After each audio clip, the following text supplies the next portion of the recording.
अब जो लोग कहते हैं कि बड़ा भगवान दुख देता है, बड़ा तकलीफ आती है, भगवान तकलीफ दे देते हैं, भगवान कष्ट देते हैं, भगवान दुख दे देते हैं, हम इतना पूजन करते हैं तो भी भगवान हमारी नहीं सुनता, हम इतना भजन करते हैं तो भी भगवान हमारी नहीं सुनता, हम भगवान को भक्ति करते हैं तो भी भगवान हमें कष्ट देता है। उसका कारण केवल इतना है, भगवान को धन्यवाद देना कि परमात्मा भी वो माली है, भगवान भी वो माली है। जैसे बगीचे का माली होता है वैसे वो परमात्मा भी माली है। और परमात्मा यदि तुम्हें कुचल रहा है, परमात्मा थोड़ा कष्ट दे रहा है, परमात्मा थोड़ा दुख दे रहा है, परमात्मा थोड़ा सा कष्ट अगर तुमको जीवन में दे रहा है तो समझ लेना कि जैसे मोड़ को तोड़ा गया, फूल को तोड़ा गया और जड़ में डाला गया, जिससे ये पेड़ और उन्नति करे और आगे बढ़े और बहुत उन्नति कर कर बहुत फल दे, उसी तरह भगवान भी अगर हमको दबा रहा है, कुचल रहा है, थोड़ा कष्ट दे रहा है तो समझ लेना कि परमात्मा भी हमको बहुत आगे ले जाना चाहता है। समझ लेना परमात्मा भी हमको बहुत आगे तक लेकर जाना चाहता है, परमात्मा हमको बहुत दूर तक लेकर जाना चाहता है, परमात्मा हमको बहुत अग्रणता में लेकर जाना चाहता है।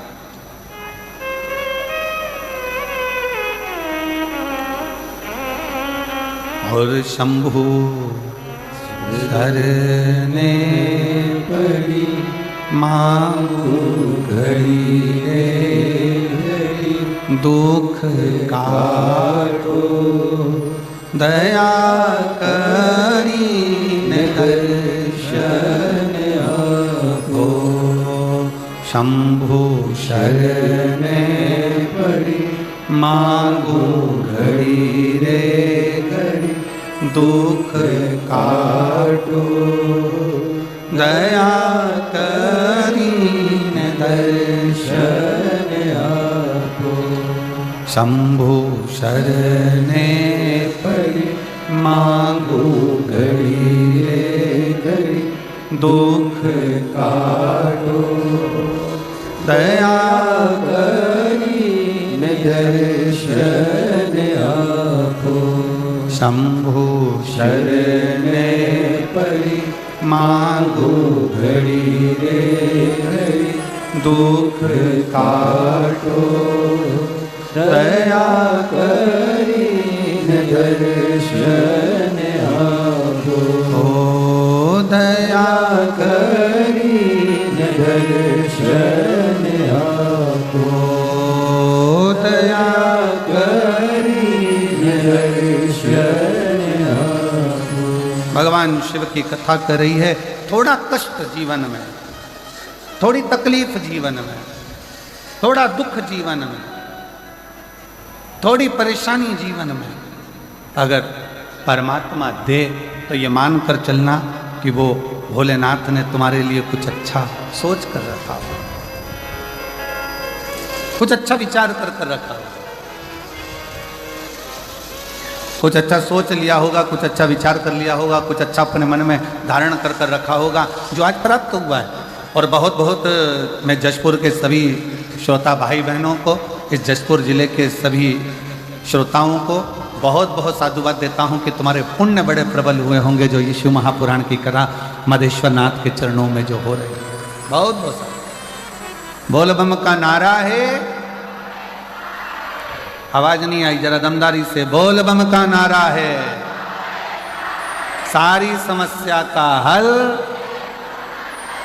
भगवान शिव ने जो आपको और हमको यहाँ बुलाकर कथा कर इस तत्व ग्रहण करा।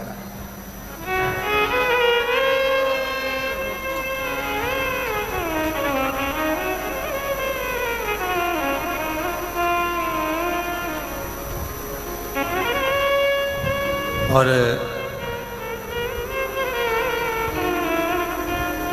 मैं इस समिति को साधुवाद दूं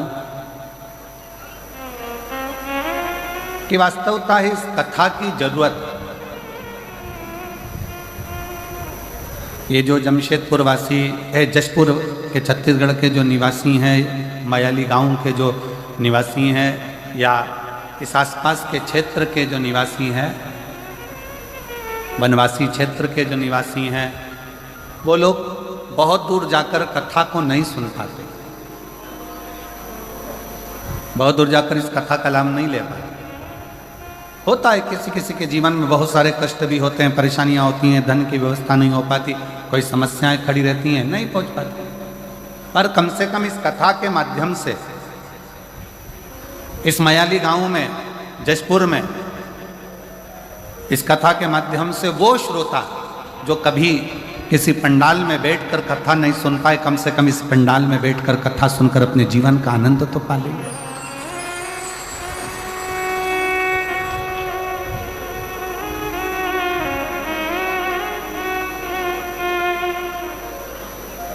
दिल से सुन, धारण करो, और जो अपने जीवन में उतारने लायक हो।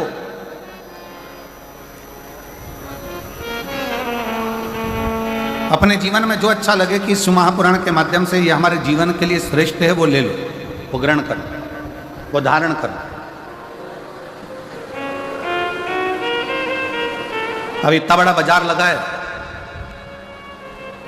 आपने देखा होगा जब बाहर से आप लोग यहाँ आ रहे होंगे कथा स्थल पर, तो ग्राउंड के बाहर बहुत बड़ा बाजार लगा है। आप कहीं पर भी घूमोगे तो बाजार लगा है, कोई कंकु बेच रहा, कोई रोली बेच रहा, कोई मोली बेच रहा, कोई कपड़ा बेच रहा, कोई खाने का सामान बेच रहा, कोई सामान, कोई श्री शिवाय नमस्तुभ्यम, कोई मंत्र, कोई किताब, कोई कुछ श्रृंगार का सामान, कोई हार, कोई बिंदी, कोई चूड़ी, सब बेचने में लगे हुए हैं। ढेर बाजार लगा।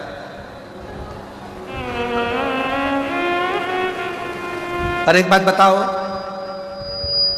जशपुर वालों जरा सावधानी से बताना, बाजार तो बहुत बड़ा लगा है, क्या पूरा सामान तुम खरीद लोगे? जम के बोलो जरा, जम के। नहीं, क्या खरीदोगे? जिसकी तुमको जरूरत है।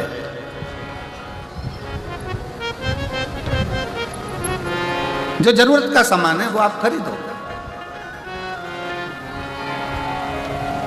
अब बाजार में घूम रहे हो, ढेरों सारी सामग्री मिल रही है, बहुत सारा सामान मिल रहा है, पर आपने कुछ खरीदा नहीं है। जो आपको जरूरत लगी, जो आपको लगा कि मेरे काम का है, आपने वो खरीदा, वो लिया, बाकी का आप सब छोड़ दिए। और अगर मन करा आपका कि नहीं मैं तो पूरा सामान खरीदूं, तो खरीद कर ले भी गए तो मालूम पड़ा कि वो सारा की सारा कबाड़ा हो गया, वो तो भंगार में चले गया, कबाड़े में चले गया, बेकार हो गया। जो काम का था वो तो मैंने ग्रहण करा। पूरे 3 घंटे की कथा में 1 बजे से 4 बजे तक जो ये जशपुर में मायाली गांव में जो मधेश्वर नाथ के चरणों में जो कथा हो रही है, इस 3 घंटे की कथा में जो आपको अच्छा लगे, पूरा बाजार भले ना भाई, पर जो आपके जीवन को अच्छा लगे कि ये मेरे जीवन को अच्छा है और ये मुझे उतारना चाहिए, मेरे जीवन को ये अच्छा कर सकता है, मेरे जीवन को ये श्रेष्ठ बना सकता है, उसको उतारने का प्रयास करो। जैसे बाजार में बहुत सारा सामान है पर लिया वही जाता है जो हमारे काम का होता है, उसी तरह कथा में बैठकर जो आपकी जिंदगी को सार्थक बना सके, जो आपके जीवन को श्रेष्ठ बना सके, उसको ग्रहण करने का प्रयास करें। और किया।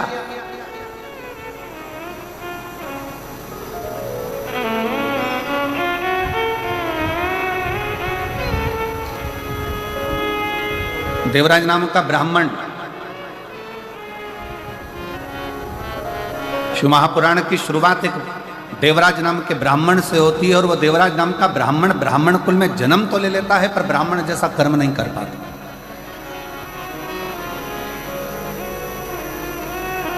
ऐसे संसार में ना जाने कितने लोग हैं।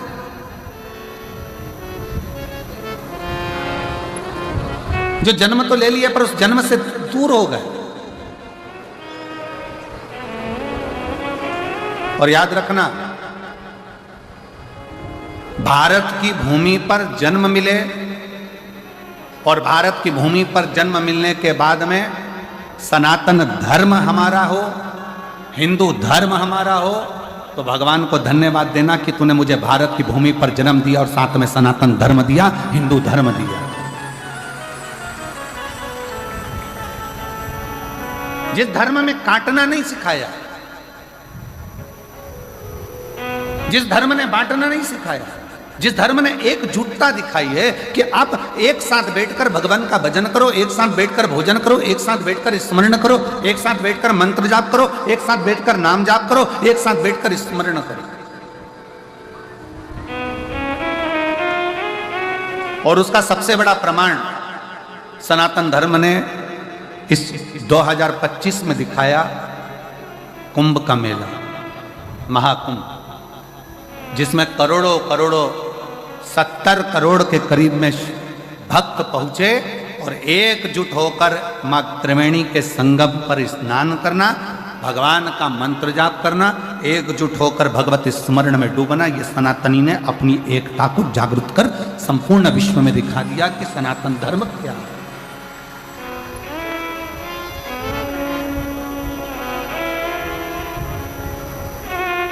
घर जाकर अपनी अपनी नजर उतरवाना कि हमें सनातन धर्म में भगवान ने जन्म दिया, सनातन धर्म में हम पैदा हुए, सनातन धर्म में पैदा होने के बाद भारत की भूमि पर हमारा जन्म हुआ, भारत की भूमि पर जन्म लेना, सनातन धर्म में जन्म लेना, हिंदू धर्म में जन्म लेना और साथ में भगवान की अविरल भक्ति को धारण करना, भगवान के भजन को धारण करना। ऐसे कई है। शिव महापुराण में संवाद आता है देवराज नाम के ब्राह्मण का कि ब्राह्मण कुल में जन्म लेने के बाद भी वो ब्राह्मण नहीं बन पाएगा।